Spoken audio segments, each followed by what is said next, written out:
Ооба, пайгамбар саллаллаху алейхи вассалам айткандай, ким бүбү бакчыга, көз ачык төлгөчүлөргө барып, ошолорго сурап ишенген болсо 40 күндүк намаз кабыл болбойт деген. Эми намаз кабыл болбойт деген мааниси намаз окубай эле жүрө бергиле деген эмес. Ал милдетин сөзсүз аткарыш керек адам баласы. Бирок аткарат милдетин.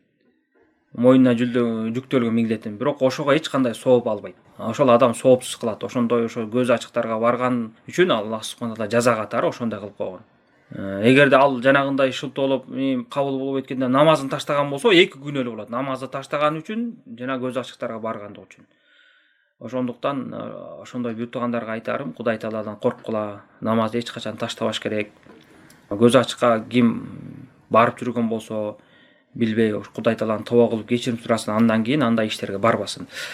Арак боюнча албетте арак деген бул чоң күнөө, балелердин башаты, адам баласы күнөөгө дуушар болот. Бирок арак ичкенде ошо 40 күндүк намазын сообу жок болуп калабы же андай эмеспи деген маалымат менде азыр так маалымат жок. Ооба, ушундай негизи айтылып жүргөн нерсе бар, бирок мен тактай элекмин.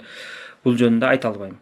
Бирок мен мунун мааниси намазга, аракка жеңил кароо эмес. Арак деген бардык балелердин башаты. Аллах субхана Куранда айткандай, муну нажас деп кеткен. Бул шайтандын иши, силердин араңарда душмандыкты пайда кылат деп айткан. Ошондуктан кандай күнөө болбосун, аракпы же андан башка күнөөлөр, ошонун баарынан тең мусулман баласы алыс болуп, өз динин сактап таза жүрүш керек.